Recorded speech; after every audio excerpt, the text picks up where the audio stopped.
From Bharati English School. In today's lecture, we are going to start the topic exponent. Very interesting topic and very important topic. Okay. So first thing is that when a rational number is multiplying itself repeatedly n times, then we write that number like this: x multiply x dot dot up to n. Okay, जब भी कोई rational number या जब भी कोई number अपने आप को रिपीटिंग मोड में अपने आप से ही मल्टीप्लाई होता है n नंबर तक, तो उसको हम ऐसे डिनोट कर सकते हैं. ओके, ये जो x है यहाँ पे x is equal to rational number. ये x क्या है? Rational number. ओके, जो कि x not equal to zero, x कभी भी जीरो के इक्वल नहीं होना चाहिए. एंड n is a natural number or the positive integer. Okay, what it? तो हम इस डिनोटेशन को ऐसे भी लिख सकते हैं. कैसे लिख सकते हैं? x और पर power n, where x is rational number and n is the natural number or positive integer. Okay, यहां पे जो ये जो है इसको हम बोलते हैं एक्सपोनेंशियल डिनोटेशन और पावर डिनोटेशन. इसको क्या बोल सकते हैं? एक्सपोनेंशियल नोटेशन और पावर नोटेशन बोल सकते हैं. ठीक है, इसको हम एक तरह से और भी पढ़ सकते हैं, x to the power n. Okay, अब हम बताते हैं कि x to the power n में क्या खास बात है. यहाँ पे x जो है वो हमारा कहलाता है बेस और ये n जो है ये कहलाता है, क्या कहलाता है बच्चों? ये कहलाता है पावर. ठीक है, इतना तक आप लोग समझ गए. अब हम बात करते हैं इसके कुछ इंपॉर्टेंट पॉइंट्स की. इसमें कुछ इंपॉर्टेंट पॉइंट्स होते हैं, वो पॉइंट्स क्या है उसको हम देखते हैं. इसका फर्स्ट पॉइंट है कि if you are taking a x by y और rational number, x by y क्या लेते हैं? Rational number. ओके, और इसके पावर में अगर हम n ले लें तो इसका जो वैल्यू होगा, क्या होगा? वैल्यू. इसका वैल्यू जो हमको आएगा, जो हम वैल्यू प्राप्त करेंगे, वो हमेशा और हमेशा क्या होगा? वो हमेशा होगा पॉजिटिव. क्या हो जाएगा उसका वैल्यू? हमेशा पॉजिटिव. क्या ले रहे हैं यहाँ पे? x and y is a positive rational number and n is the power of this rational number, positive rational number. Then we always get the positive number. क्या प्राप्त करेंगे हम लोग? Positive number. अब हम एक और पॉइंट है वो हम लेते हैं, when we take negative rational number. अब हम क्या ले रहे हैं? पहले हम लिए पॉजिटिव रेशनल नंबर, अब हम ले रहे हैं नेगेटिव रेशनल नंबर. जब हम नेगेटिव रेशनल नंबर लेंगे और उसके पावर n देंगे तो इसका जो वैल्यू आएगा वो डिपेंड करेगा n पे. किस पे डिपेंड करेगा? n पे. कैसे डिपेंड करेगा वो आपको बताते हैं. n क्या हो सकता है? n या तो इवन हो सकता है या फिर ऑड हो सकता है. समझ आ रहा है हम क्या बता रहे हैं? कि एक when we take a negative rational number and n is the power, then the value of this depends on the n. किस पे डिपेंड करेगा? n पे. यहाँ पे दो केस बन सकते हैं. Two cases are formed. First case is when we take when the number n is even or when the number is odd. जब इवन की बात करेंगे तो इवन का हमेशा वैल्यू जो आएगा वो आएगा पॉजिटिव. जब पावर में इवन हो तो क्या आएगा? पॉजिटिव. और जब ऑड हो तब इसका मान जो आएगा, वैल्यू जो आएगा वो क्या आ जाएगा? नेगेटिव. अब ये कैसे होता है अब इसको हम एग्जांपल के थ्रू समझते हैं. I am taking a negative integer like 2/3.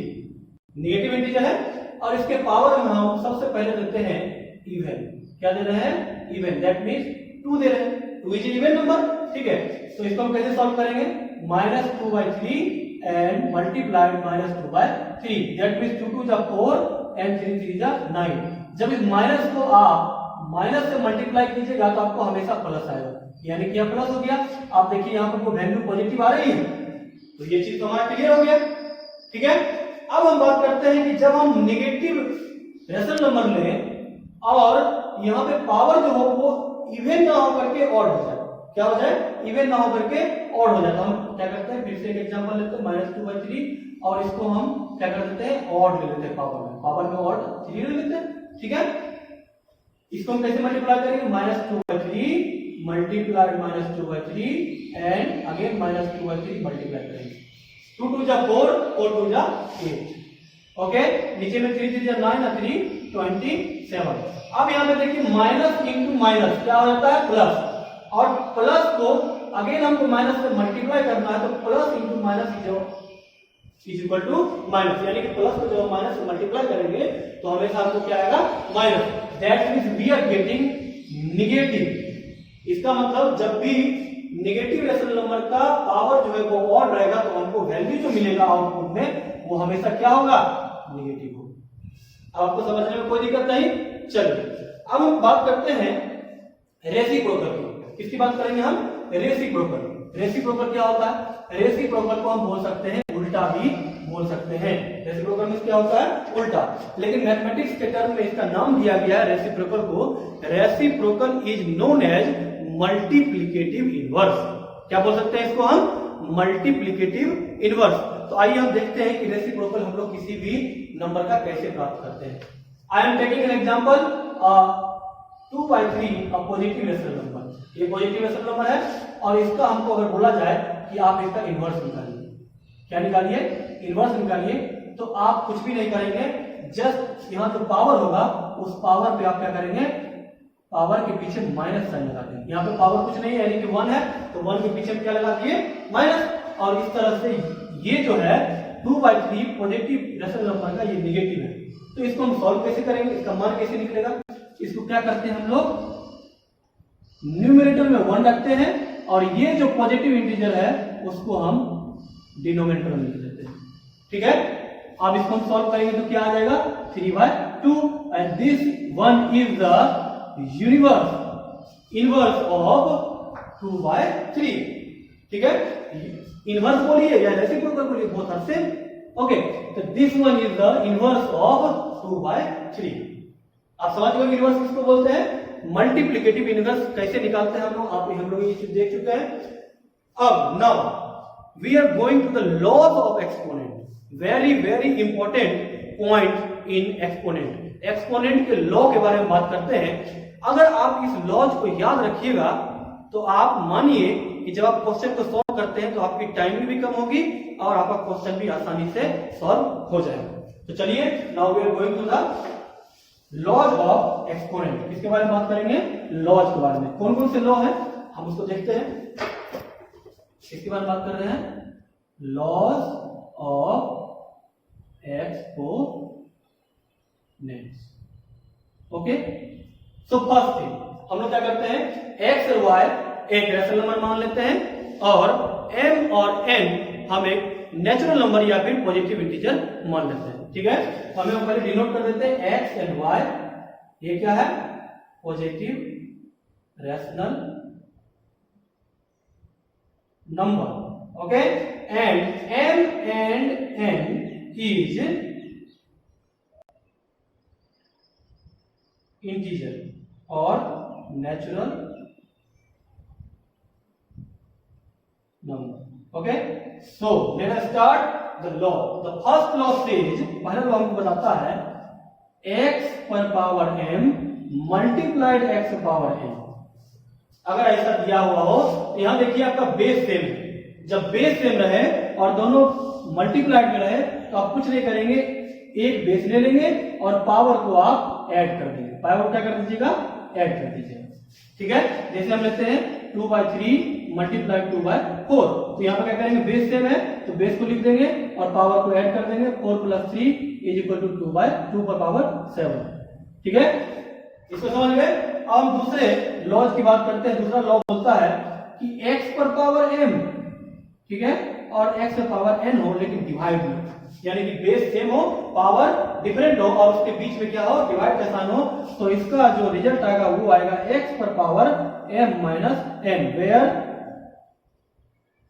Where m greater than n, जहां पे कि m जो है वो n से बड़ा हो। ठीक है, अब थर्ड लॉ हमको बोलता है कि व्हेन रेशनल नंबर के पावर में अगर 0 हो, रेशनल नंबर के पावर में 0 हो तो हमेशा हमारा रिजल्ट जो क्या आएगा वो आएगा 1। हमेशा हमारा रिजल्ट क्या आएगा 1 आएगा। ठीक है। फोर्थ लॉ बोलता है कि अगर किसी रेशनल नंबर के पावर में अगर 1 हो तो हमेशा और हमेशा we will get the rational number, same rational number.